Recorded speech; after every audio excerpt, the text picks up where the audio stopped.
বসেছেন এখন খেতে। অসম্ভব সুন্দর খাবার মা খাইয়ে দিচ্ছে। হ্যাঁ, গান দুটো নেমে গেছে, একদম খাওয়ার ইচ্ছা নেই। এটা যদি ওর মা ওর নিজের ডাক্তারি ফলাচ্ছে না, নিজের ইচ্ছায় খাওয়াচ্ছে না, এটা ডাক্তারি বলেছে খাওয়াতে একবেলা। হ্যাঁ হ্যাঁ, অনেকে জিজ্ঞেস করে যে ওকে কেন দই ভাত খাওয়ানো হচ্ছে, কেন খাইয়ে দেওয়া হচ্ছে। দই ভাতটা অ্যাকচুয়ালি ওর মায়ের প্রেসক্রিপশন নয়, এটা ডাক্তারই বলেছে ওকে একবেলা দই ভাত খাওয়াতে। আর খাইয়ে দেওয়া হয় কেন, এটা এটা এটা একটা সম্পূর্ণ ডিফারেন্ট স্টোরি। কোনো এক যুগ ছিল, কোনো এক সময় ছিল যে সময় উনি নিজে নিজেই খেতেন। হ্যাঁ, তখন পুচকে ছিল, এখনো পুচকেই আছে। হ্যাঁ, তখন ছাই যে পুচকে ছিল, তখন উনি নিজে নিজেই খেতেন, ঠিক আছে। তারপরে কি হলো, একদিন শরীর খারাপ হলো, স্যালাইন ম্যালাইন চললো। এবার ওই স্যালাইন চলাকালীন উনি খাওয়া বন্ধ করে দিয়েছিলেন, ঠিক আছে। খাওয়া বন্ধ করে দিয়েছিলেন, তো খাচ্ছিলেন না।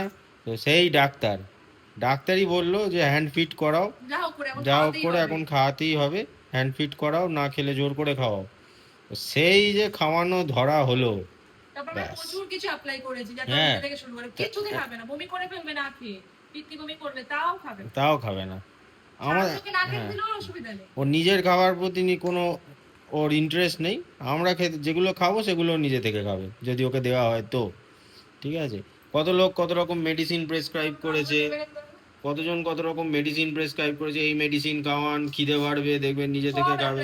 সব অ্যাপ্লাই হয়ে গেছে, খেতে দেবেন না সেটা আমরা করতে পারিনি যদিও আজ অব্দি। হ্যাঁ,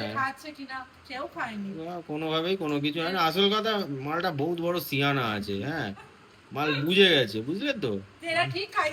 হ্যাঁ, আবার কে কষ্ট করে খাবে, তার থেকে বরং যাই করি না করি, এবার দেখছে, দেখো না, দেখছে দেখো যে আমার ব্যাপারে বলছে, দেখছি দেখো ঠিক এরা খাইয়ে দেবে, সিয়ানা মাল তুমি। হ্যাঁ হ্যাঁ, এরা খুব ভালো বুঝে গেছে ব্যাটা সিয়ানা, যে যাই করি না করি এরা ঠিক খাইয়ে দেবে, খাইয়ে দুইয়ে দেবে।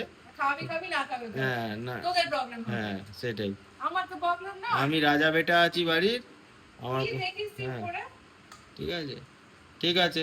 আপু সবাইকে গুড নাইট বলে দাও, বলো good night, good night, tata, tata. Good night বলছে। বেউ বেউ যাবে, বেউ রাত্রি তো এলাও বেউ বেউ যাবে, টাটা। আপু সবাইকে বলে দাও টাটা, টাটা। ঠিক আছে, হয়ে গেছে, টাটা হয়ে গেছে।